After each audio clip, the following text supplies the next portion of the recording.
Rio Estate, Kana Raissa, Rio Estate, Kana Raissa, Rio Estate. Ibibanza byiza, amazu meza, ni muri Raissa, Rio Estate. Ibibanza byiza, amazu meza, ni muri Raissa, Rio Estate. Nitwe tuguha ikibanza cyiza, ugatura neza ku giciro gito cyane. Niba ufite umutungo wifuza kugurisha, gana Raissa turagufasha. Inzu zigurishwa n'izikodeshwa, n'ibibanza byiza byose turagufasha.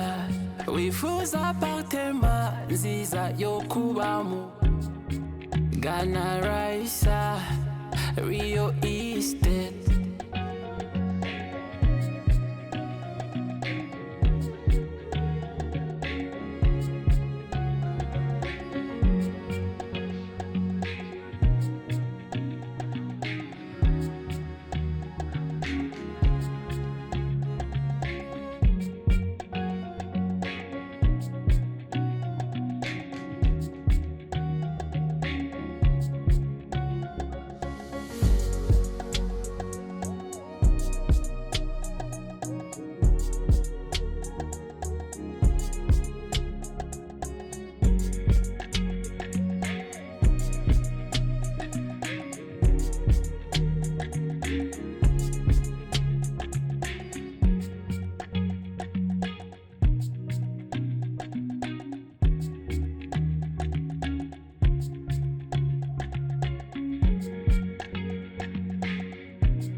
muraho neza nk'ibisanzwe rero ni Raissa uyu munsi tukaba twateguriye hano Kicukiro niboye aho tuje kubereka inzu irimo ikodeshwa kuri akarusho. Inzu ikaba irimo ikodeshwa inarimo ibikoresho byose bikenerwa mu nzu. Unavuga muri salo hari ibikoresho byabugenewe, hakaba saramanje ifite ibikoresho byayo, hakaba igikoni gifite ibikoresho byayo kandi byiza rwose. Aha rero hakaba harimo n'ibyumba bitatu, hakaba harimo dushe na toilette ari ebyiri, ariko rero muri ibi bitatu hakaba harimo ibikoresho cyangwa buri kintu cyose gikenerwa mu cyumba. Inzu twabazanye ikaba irimo ikodeshwa 1300, ariko akaba yaganirwa cyangwa akaba ari negotiable nk'uko bisanzwe mubizi. Aha rero tukaba twatangiye mwabonye akavidewo gatoya kaciyemo mubona agashya ku kandi, ariko nta bisobanuro. Ngwino rero ko dutangire tubane urebe ngese parking ingana gute, se koko iyi nzu ikora ku muhanda, ese ibikoresho ubundi unitegereze bimeze bite. Ngwino rero tubane nturambirweho, gusa icyo usabwa no kurangiza iyi video. Uyu rero akaba ari umuhanda mwiza mugari ugera kuri ya nzu yacu.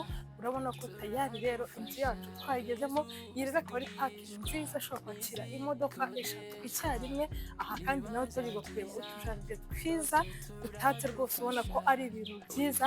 Karibu rero ngwino noneho dukomeze kureba ya nzu yacu neza nk'uko twari tumaze kubivuga muri video.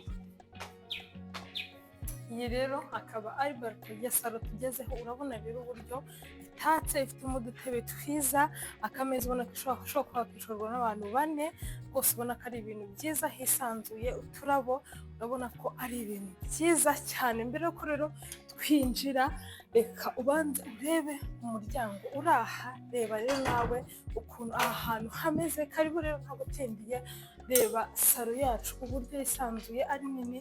Reba hano imbere hari televiziyo nziza, zimwe nini rwose ubona ko zitajya zitera amaso nk'uko benshi tubizi.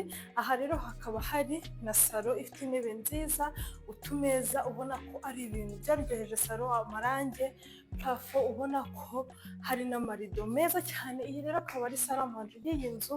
Reba rero ukuntu iyi saramanje ari nziza y'imyanya 6, kandi ukabona ko hakinasigaye umwanya, ndavuga ko atahise yafungana. Reba rero nayo ya marido meza cyane, urebe imitako iri aho inyuma, ubona ko rwose afite utugambo twiza. aha rero hakaba hari n'umwanya wa water dispense ubona ko inarimo amazi, ubona ko rwose akirimo, aho ushobora kuba washyira amawayini yawe. Urabona ko rwose ari ibintu byiza, firigo nziza ngari, utubati, kuka, aho kogereza, mu micro-onde, amapasi. Urabona ko aha ngaha rero ibintu byose, amasahani, uturahure twiza rwose, ubona ko ari ibintu byiza cyane, amatasi. Karibu rero ngwino noneho wowe utagenda utarebye ibyumba by'iyi nzu uko bimeze. Karibu rero hano muri korodoro nziza tugiye gusanga bya byumba byacu bitatu. Reba rero icyumba kiri aha ngaha cya mbere, reba uburyo rwose ari cyiza, cyisanzuye, ari kinini. Urabona ko ari ibintu byiza, matera nziza, imisego, parafo. Aha rero hakaba na garderobe ushobora gushyiramo nyine imyenda yawe. Aha hakaba hagenewe kuba waterera ipasi. Urabona ko rwose ari ibintu byiza cyane. Ngwino rero ntugende utarebye ikindi cyumba cyangwa ngo urebe principal y'iyi nzu imeze ute. Reba rero na cya cyumba cya kabiri, reba nacyo rero uburyo cyisanzuye, gisa neza rwose, gifite bed cover nziza, matera nziza. Urabona ko ari ibintu byiza cyane. Aha rero hakaba hari garderobe ushobora gushyiramo imyenda yawe, inafite na miruwari rwose bigendanye, ubona ko ari byiza. Kandi ibi byumba bibiri tumaze kureba cyangwa tumaze kubereka bikaba bikoresha iyi dushe na toilette. Ubona ko rwose nayo yisanzuye, ari nziza cyane. Karibu rero muri chambre principale y'iyi nzu.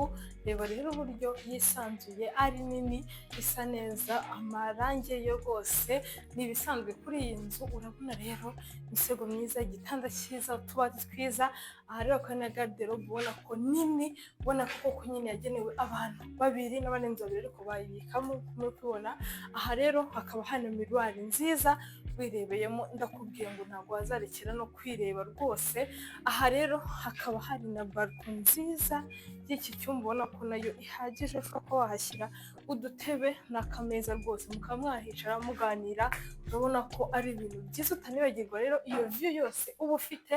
Ngwino rero tujyane urebe na dushe na toilette y'iki cyumba ngo imeze gute.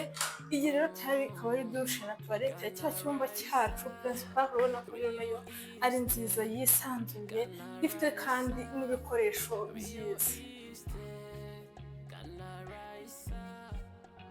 Ngoma rero gushimira wowe twabanye twatangira gutemberana iyi nzu, cyangwa wowe watangiyemo hagati, wakoze cyane kubana natwe uyu munsi. Iyi nzu twabereka biriya mu Kicukiro, niboye iyi nzu ikafite salo samanje ku izina, ariko aho hose mukaba mwabonye ko hari ibikoresho byahereye kuri salo nziza nicayemo. Kandi rero iyi nzu ikaba ifite chambre eshatu, dushe na toilette ari ebyiri. Ikaba irimo rero ikodeshwa amadolari 1300, ariko ukaba wanagabanyirizwa. Urumva ko rwose ari ibintu byiza cyane. Iyi nzu rero ushaka cyangwa wayishimye, uzayishimye, ushobora kuba watwandikira kuri iyo nimero uri kubona kuri screen yawe cyangwa kuri telefone yawe. Ushobora kuba wayihamagara, ushobora kwandikira kuri WhatsApp, cyakorohera kugira nabwo utawayikunda. Ushobora kujya kuri iyo channel yacu ya YouTube Raissa, ukaba wareba ku izindi byo wakunda, ukatubaza amakuru yayo, ukaba yewe wanayisura. Kandi wibuke gukora like, share and subscribe kugira ngo ubone ibikorwa byacu bya buri munsi. Inzu rero kuri Raissa nakagaruka.